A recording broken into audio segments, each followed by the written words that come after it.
안녕하세요. 뱃쌤입니다. 90일의 토픽이 읽기 28번부터 31번까지 문제 같이 한번 보겠습니다. 28번입니다. 선글라스는 보통 햇빛이 강할 때 눈 건강을 위해 쓴다.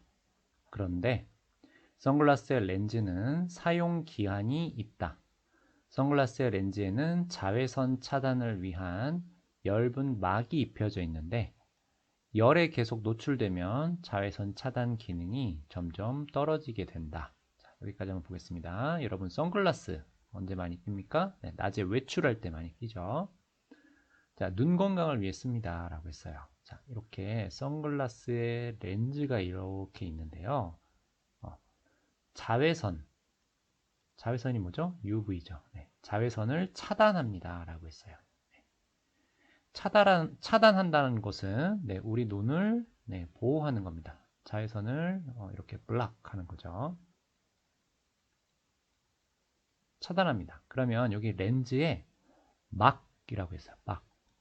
막이라는 것은 이렇게 아주 얇은 막이 있습니다. 네.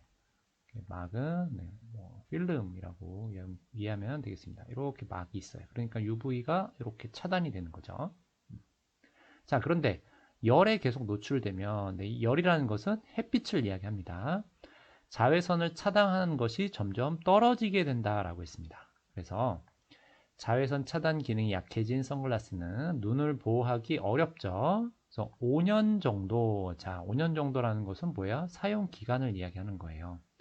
5년 정도 쓰고 나면 무엇 하는 것이 좋다. 자, 이 렌즈에 어떤 막이 있는데 이게 한 5년 정도 쓰면 어떻게 돼요? 좀 기능이 떨어집니다. 그러니까 5년 정도 되면 이 렌즈를 어떻게 할까요? 네, 바꿔주면 되겠죠. 네, 교환하면 되겠습니다. 네, 그러면 렌즈를 교환하다 이야기를 찾으면 되겠습니다.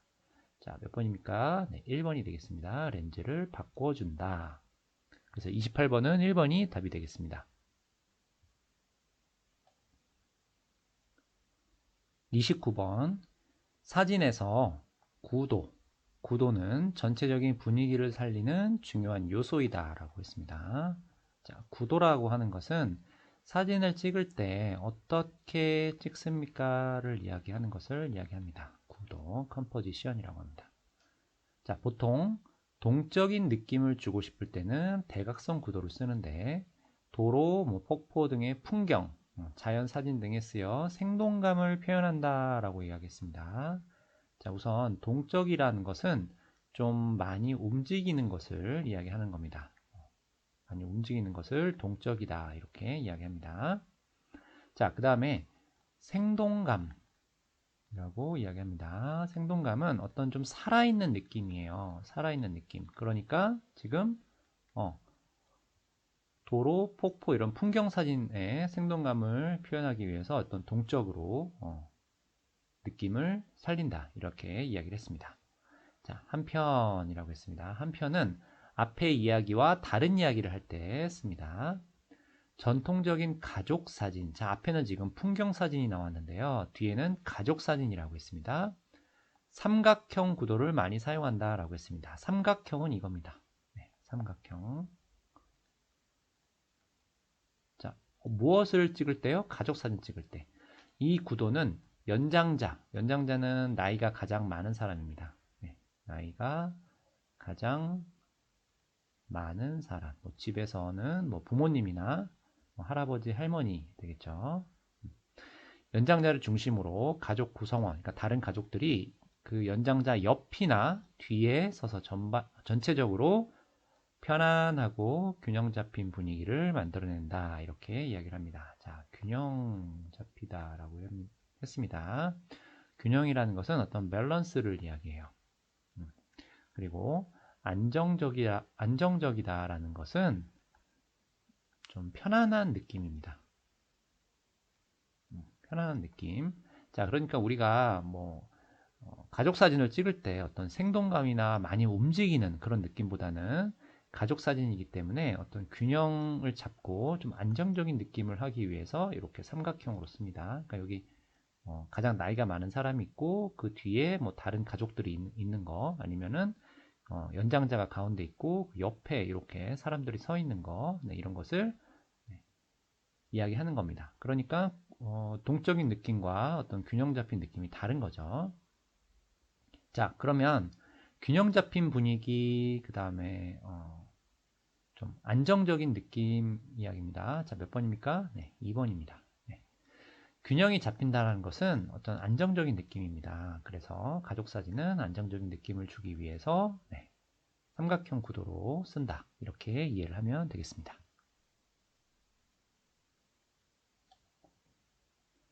30번 보겠습니다. 풍부한 자원은 경제 성장의 필요 조건이지 충분 조건이 아니다 라고 했습니다. 자, 일단 자원이 풍부하다라는 걸 이해를 해야 됩니다. 자원이라는 것은 그 나라에서 나오는 어떤 리소스입니다. 기름 같은 거요. 그렇죠? 기름, 가스 이런 것을 자원이라고 합니다. 자, 그 다음에 풍부하다라는 단어가 있습니다. 풍부하다라는 것은 아주 많다예요. 아주 많다.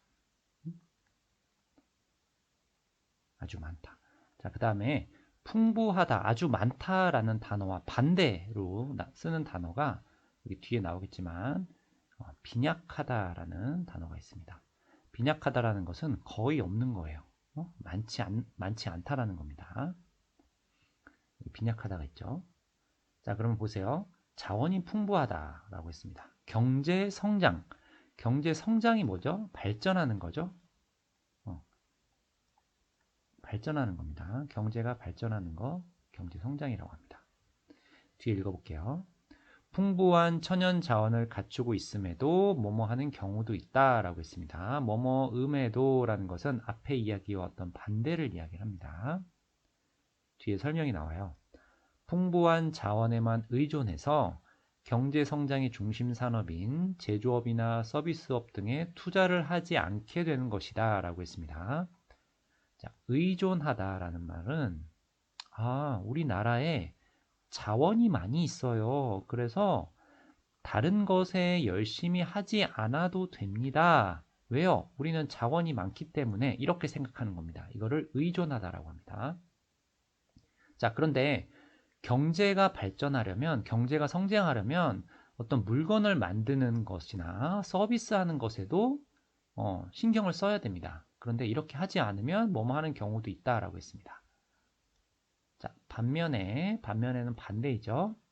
천연 자원이 빈약해도, 자, 빈약하다 하게 나왔습니다. 많지 않아도 새로운 기술 개발이나 교육을 통해 생산 능력을 높이는 나라도 있다. 자, 어떤 나라는 자원이 많고요. 어떤 나라는 자원이 없습니다. 자원이 없기 때문에 어떤 기술을 개발하고 네, 사람들에게 교육을 시켜서 네, 경제를 발전시키는 나라가 있고요.